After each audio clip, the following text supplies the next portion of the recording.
All right, good afternoon, everyone. Welcome to today's health tip. Today we'll be talking about shingles or the herpes zosters. This is a very common complication, especially as individual gets older. So I think it's very important that we provide some information that may assist you in the future to prevent from acquiring this complication, because at times it can be very debilitating and painful. So about 1 in 3 of Americans will have shingles in their lifetime. So that tells you, how common it is. And more than 99% of Americans born before 1980 with chickenpox, even if they don't remember it.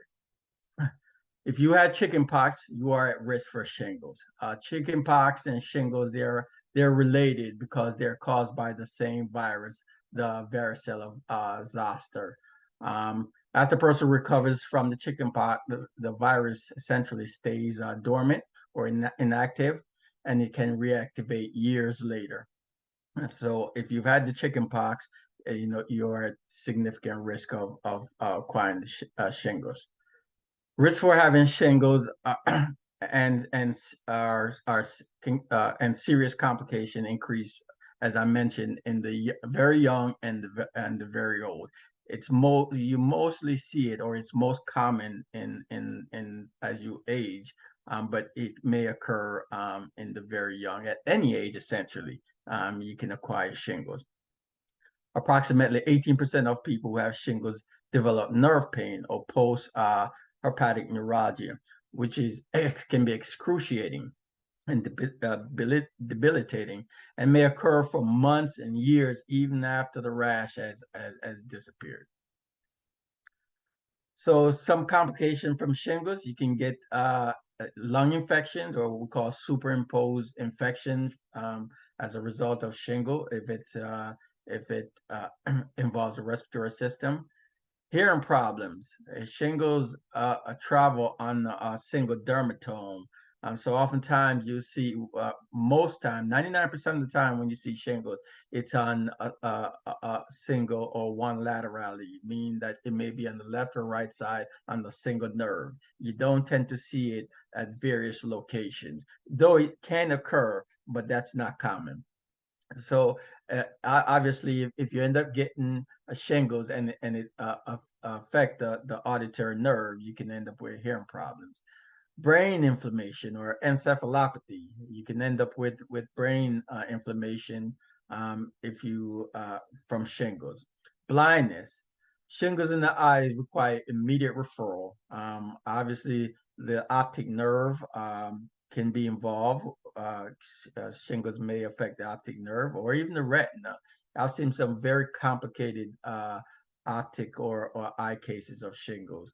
And again, those require immediate attention. You should not delay if you suspect that you have shingles in your eye, because it can eventually lead to blindness. Motor complication, again, because shingles affect the nerves, for obvious reason, it can cause various weaknesses, muscle weaknesses, depending on where it's affected. Even in rare cases, it may even cause paralysis.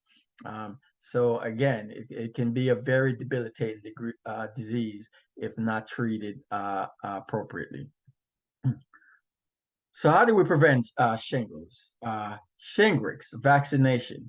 That's the primary way or the main way to prevent shingles. If you're 50 years and older, you're eligible for Shingrix, and you should receive Shingrix, um, especially if you had, as I mentioned, if you had chickenpox in the past, or if you're immunocompromised. So there are two doses essentially of the Shingrix. So you get dose one at the initial visit when you're due for the vaccine, and then the second dose can be given about 2 to 4 months later. Regardless, so prior to the creation of Shingrix, there was another vaccine that was being given. It's called Zostavax. If you've had the Zostavax, you should still get Shingrix, the Shingrix vaccine, because the Zostavax is not as effective with as a Shingrix. Shingrix probably have about a 96% efficacy, so it's a very effective vaccine.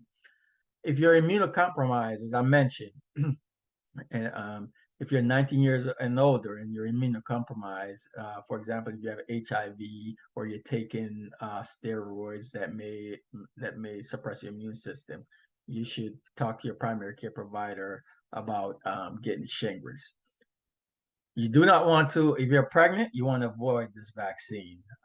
It's a live virus, it's a live vaccine. With all live vaccine, should not be given during pregnancy. Again, avoidance.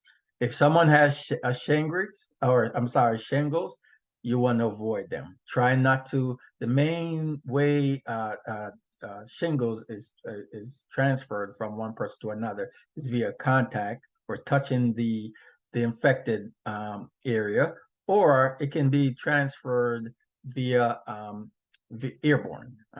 So you can breathe in the virus. So you don't necessarily want to be around someone who has shingles.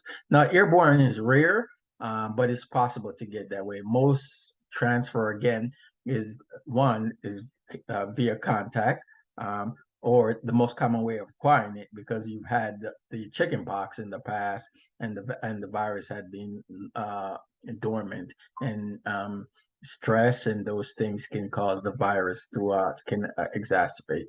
Hand washing. If you're around someone with shingles, make sure you're washing your hands frequently, and that goes with any infectious disease. So how do we treat it? Basically, we treat it with antivirals. And treatment for shingles should occur within the first 72 hours if possible.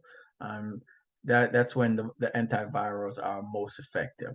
So there are several antivirals that can be given, and they're all very effective, but it's just the frequency of the doses that differentiate them, and what we call the half-life of the medication. Pain meds. Oftentimes, when someone has shingles, they're going to be it can be very painful, so they should be medicated. And it depends on the level of pain. We typically get a pain level, use a scale to determine their pain level, and determine what pain med to give.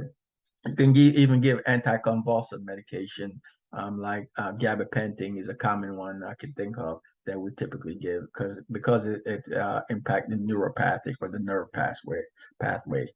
Capsaicin cream or Zostra cream is a cream that we often given. I think this is available over the counter. I'm not 100% sure about that, but it's a cream that we tend to utilize to help alleviate the pain. And that ends my talk for today.